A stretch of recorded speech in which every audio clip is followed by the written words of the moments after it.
Hello! Hi! Another day, another vlog tayo. So, ayan, kagigising lang namin dyan and then diretso kami sa bilihan ng aming ulam. So, sarado yung nagtitinda dyan kaya sumakay na kami ng jeep papunta sa ibang lugar. Doon na kami nakabili ng ulam. So, ayun yung mga nabili namin. Dumaan na kami sa 7-Eleven dyan para bumili ng aming almusal. Past 9 na nga dyan ng umaga, so gutom na kami dalawa ni Pamangkin. Nung umalis nga kami ng bahay is nagkakape si mother-in-law sa terrace. So ayan, bumili na kami ng apat na hotdog sandwich dyan. So pagdating namin, pinakain na ni Pamangkin ang aking mga fur baby and nag-almusal na kaming dalawa. So ayan, kain tayo. Yan. Hindi na sumabay si mother-in-law sa amin sa pagkain ng almusal kasi nagkape na siya kanina and then nag-biscuit. So, okay na daw siya doon. Later on na lang niya kakainin yung tinapay. And then, nagtira kami ng isang hotdog sandwich dyan para kay Habi later pag uwi niya mamayang hapon. Merienda na niya yon. So, ayan yung aming ganap. Habang kumakain kami ng almusal is hinuhugasan na pala ni Mother Dear yung aking mga pinamiling ulam. And then, syempre, habang nag-aalmusal kami, nanonood ako ng C-drama muna kahit saglit lang para hindi ko makalagtaan yung episode na bagong upload. So, ayan. After namin kumain dyan is naka-ready na yung lulutuin kong isda. So, nalinisan na ni Mother. So, ipiprito ko na lang siya. Nilalagyan ng asin. Lagyan muna ng asin bago iprito. Yun. Talagang ganun yun.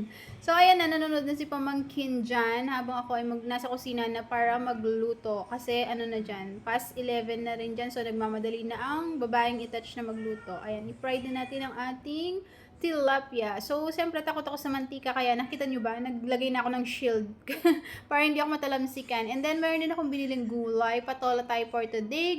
So, igigisa ko lang yung patola na yan with miswa para naman meron kaming sabaw. O, diba masarap yung combination? Pritong isda and then gulay. May sabaw tayo dyan. So, ganito ko nga pala binabalatan yung aking patola para mabilis lang. And then malapit na maluto yung aking mga fish dyan. Ang ganda ng pagkakapirito, di ba? Super well done. Yung gusto ko sa fish, medyo crunchy pa para hindi na siya malansa. So, ayan, masarap yan.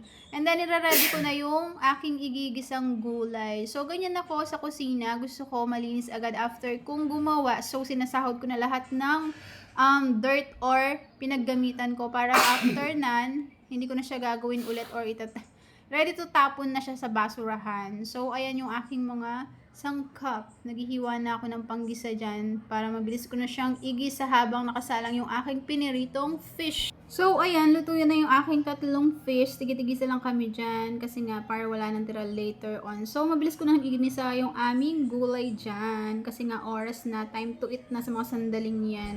Masarap talagang kombinasyon ang patola at miswa. No? Yummy talaga siya. Yum.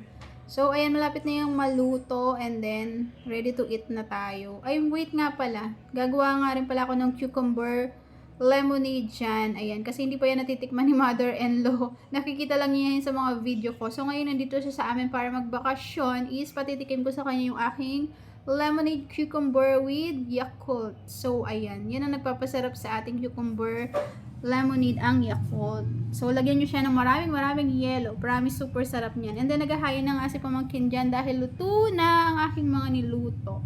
So, ayan nga, habang naghahain sila, umakyat si Baby George sa lamesa, ang pasaway kong bebe. So, ayan na, kain tayo. Yum!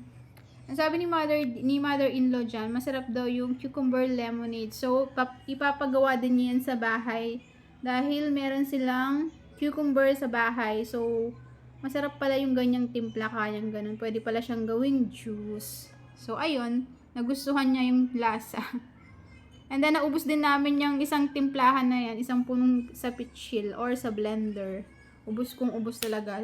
Kahit na kami dalawa ni Pamangkin dyan, naubos namin dalawang isang puno dyan sa blender lang. Ang sarap naman kasi talaga yan. And then super refreshing pa talaga siya. Tama-tama sa mainit na panahon. So after namin kumain dyan, ayan, si mother-in-law na lang daw maghuhugas. So binigay ko na sa kanya para makapagtagtag daw ng kinain. And then habang naghuhugas siya, nagumpisa na ako maglinis sa sala para matapos kami agad at masindihan na yung aircon dahil mainit na, masarap na magpalamig sa panahon na yan, sa mga time na yan. So, habang naglilinis ako, yan ang dalawa, si Pamangkin at ang aking mga fur baby ay nagkakagulo.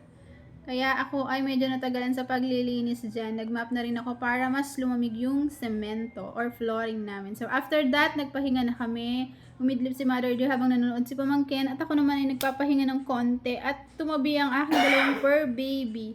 Kasi sobrang miss na nila ako sa buong araw na yan. Wala daw akong time sa kanila. Kaya tumabi na sila habang ako ay nagpapahinga. After that, pagkatapos kong maligo, ayan, nagluto na ako ng aming merienda. Siyempre, meron tayong french fries yung tira pa nung nakaraan. So, hindi na-consume dahil wala si Pamangkin. And then, bigla siyang dumating. So, ayan ang niluto namin. And then, tapos nga gumawa ako ng papaya smoothie. Ayan, super favorite ko yung papaya talaga kahit kailan. Lalo na pag ginagawa mo siyang smoothie. Super ano na siya. Refreshing din. Kaya lang hindi siya bet ni Pamangkin. So, tinikman lang niya, okay lang daw. Pero hindi talaga siya uminom niyan. So, nag-water lang siya. And then, si Mother din naman, nagustuhan din niya. Okay daw yung lasa, masarap. So, nagluto pa kami ng canton dyan. Kasi nag-crave kami dalawa ni Pamangkin ng canton. So, yun yung merienda namin, canton with fries. Masarap daw na combo, sabi ni Pamangkin. And then, nung kinagabihan na pahapon na, dumating na si Habi, pinamerienda ko na sa kanya yung hotdog sandwich dyan, hindi ko na siya na-video, and then ininit ko na rin yung dala niyang ulam para makakain na kami. Before that, inayos na ni Pamangkin yung kakainin ng aking mga fur baby. Ayan, una na siyang pinakain, and then ininit ko yung hotdog kasi hindi ko makain ng bangus si Pamangkin. At mangga na rin, hindi din siya kumakain ng mangga. Ayaw daw niya kasi kulay yellow. So, ayun, kain tayo. Ayan, ang aming hapunan for tonight. Masarap na kainan yan. So, ayan. Oras na dyan, nakaisip kami ni Pamangkin ng magpika-pika habang nanonood kami. So, ayan, napaluto ako ng popcorn dyan. Since yan lang available namin, popcorn na lang yung niluto ko dyan. Ayan, napaurong pa nga kami dalawa dyan nung binagsak ko yung butter sa kawali. Kasi, tumalsik yung mantika, so nagtakbuhan kami dalawa. So, sabi ko sa kanya, ganito lang pagluto ng popcorn. Takpan mo yan kapag lagay mo mainit na mantika, magpa-pop up na lang yan. So, pasta na nga dyan. Ayan, nagnunood kami ni Pamangkin dyan at masarap na ka-partner ang popcorn. So, ayun lang yung naging ganap namin today. Maraming salamat sa inyong panonood. Sana huwag kayo magsawa sa panonood ninyo. See you sa next vlog. Bye!